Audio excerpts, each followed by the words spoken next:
Welcome back to me being cheap. So I am doing quite a few gardening videos because, let's face it, there's a lot of us trying to garden right now because there's not a whole lot to do. I like to garden. It's always been a hobby. I also like it because I don't have a grocery store in this town, so it's always nice to have things on hand. And let's face it, some of the stores, there has been some shortages. I have ventured out a couple times in the recent events, and have gone to the stores only to find that they're somewhat empty. Now, some people on some of the YouTube channels I have watched have talked about seed shortages. I have not personally observed that. The stores that I have gone to have had seeds, so that's not something I'm seeing. I'm in the Wichita, Kansas area, so I did try to buy some seed potatoes. Those were out, but we'll talk about that in a minute. So I am by no means an expert on gardening, but I am telling you what works for us and how to do it and save some money. So that's where I'm coming from. I hope maybe these videos might be able to help somebody in some form or fashion. So I work a full-time job. Michael works a full-time job. So we are doing this after hours, like in the evening and on the weekends. And we're trying to do some work up front to make this as low cost as possible. So I thought I'd start over here. We brought these herbs out. We did have these down in the cellar where we had started a lot of things from seeds. So wanted to tell you that these herbs here were started from seed. We've got dill and some rosemary, which I don't know that it made it, and some cilantro. And here we have assorted basils, and looks like some parsley sticking up there. And then these over here, we actually bought. So we've tried a couple times to get rosemary to grow, and it won't. So as you can see over here, we have no rosemary, even though the tag says rosemary. So we did buy rosemary, and we bought some oregano and put in this pot, and they seem to be doing quite well. We did go to Orscheln's this weekend, and we did pick up some strawberries. We have tried on a number of occasions to start strawberries from seeds, and we did not have much luck. And I have tried on a number of occasions to start from the roots and did not have much luck. So we did splurge and buy plants. And I want to show you something. So they're single pots this size, for this size of plant. And this was all of them, was a $3.79. So just keep that number in mind for reference. We'll talk about that in a minute. So we have some strawberries to plant, and then we went ahead and picked up some thyme, both German and English.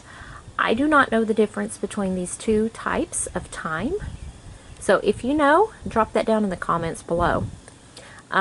We got this so we could dry herbs and, use them in cooking. And we do like some Italian cooking, and this would be really good in it. But I don't know what the difference is. They kind of look like the same plant to me anyhow. So we actually did get some thyme to grow from seed. It is still down in the cellar, but it's like only an inch tall. And it's not dead, but it doesn't seem like it's growing. So we went ahead and picked up some plants that were a little bit more developed. These are leftover peppers. You probably saw my other video, my previous video about planting some peppers. We are going to take the rest of these. We have a friend that's allowing us to do some gardening, and we're going to plant these out there. She's got a little bit bigger space than we have in our yard. So we did start these from seeds too, many different varieties. Okay, so coming along up here, yes, I need to clean my porch off. Boys took the kayaks out this weekend, so after they dry, we got to get those put up. So we went shopping, or Michael went shopping, and he went to Aldi, and they were out of eggs. And I did start over with new chickens this year, and we got them probably in January at some point, and they are not quite big enough to lay eggs yet. But when we got them, and we had ordered 8 of them, because usually when you get chickens, some of them die, some of them end up being roosters. Actually, 3 of them died. And talked to the hatchery, and they said, okay, yeah, we'll just send you some new ones, but we're going to wait till a little later in the year. You'll have better luck with them. So we've got baby chicks coming this year, or this next week, and we've got to get this cleaned out. So that's on the to-do list, to get the brooder box cleaned out. But meanwhile, we've brought some of our other plants up here to harden out, or harden off. And so this is another tray of tomatoes, and we did have some dead ones out in the garden. They didn't survive the transplant, so we do have some to fill in there, and then we'll plant the rest of these over at our friend's house. So this is the tomatoes, and I believe these are melons. We have several varieties of melons, and squash, and pumpkins, and other types of squash. And then we've got a couple eggplants in here too. And these are eggplants as well. So what I wanted to tell you is this is a flat of 72 tomatoes. And let's just say for a good quality bag of seeds, an envelope of seeds, we'll just say $3.79. Less than $4, definitely. And with that, you can plant 72 tomatoes and still have seeds left in your envelope. Or you can go to the store and buy one plant for $3.79. So if that's what works for you, buying the plants already done, that's fine. Do what works for you. But if you're trying to save some money, you might try starting from seed. It's not as hard as you think. First of all, I want to tell you that these little trays, they're reusable, and this is actually the lid to one of them.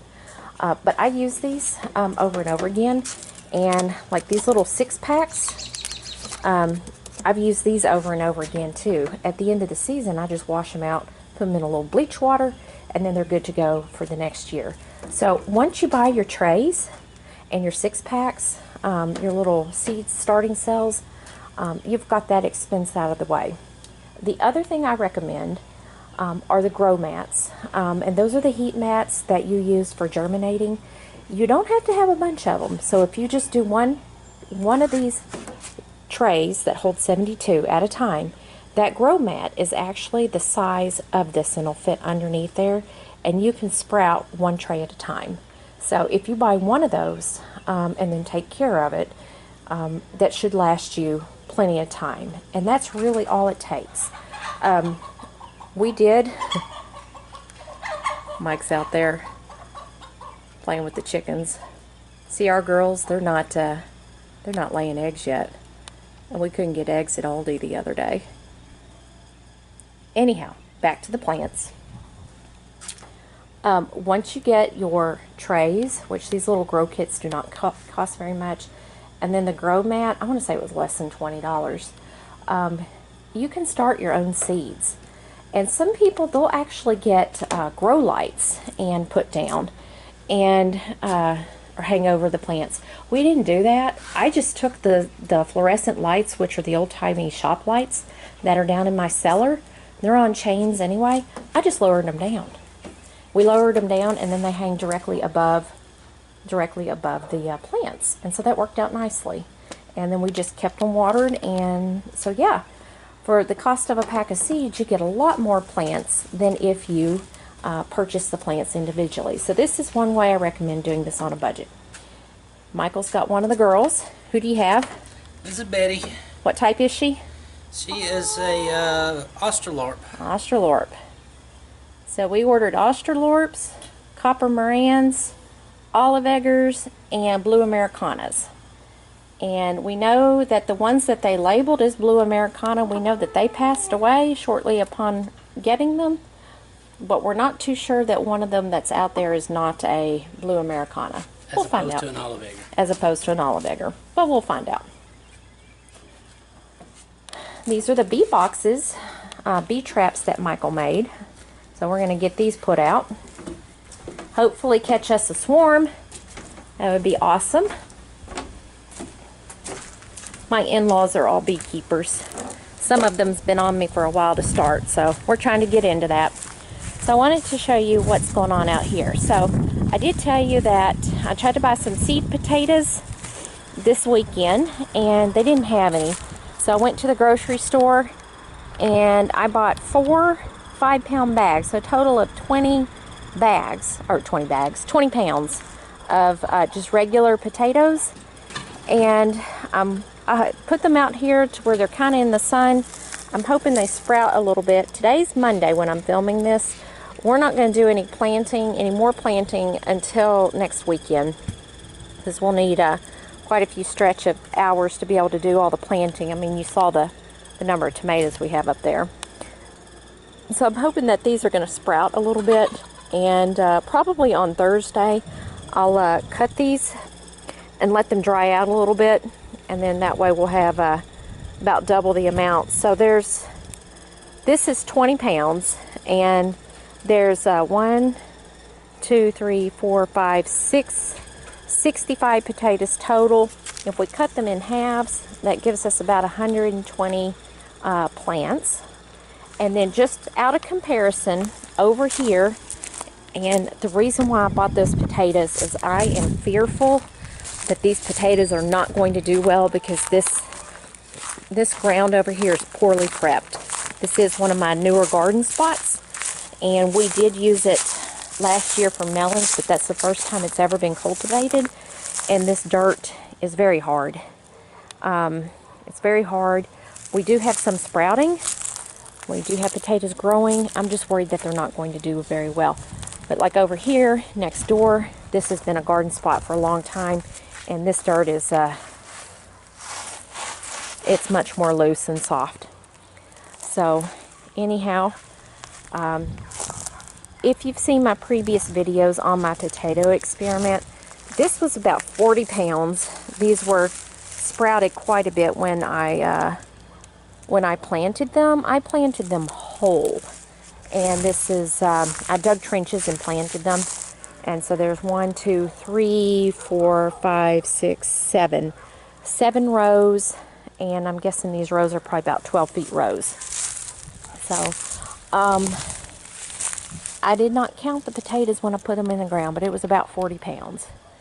So I will definitely see how much our potato yield is here with 40 pounds whole potatoes that were already sprouted versus 20 pounds, or half the amount, of fresh potatoes from the grocery store. And I'll let you know. Of course, it's gonna be a while before I can let you know, but I will definitely keep track of that. We'll find out what works best. So that is it for the garden update. I'll check back in with you after a while. Take care.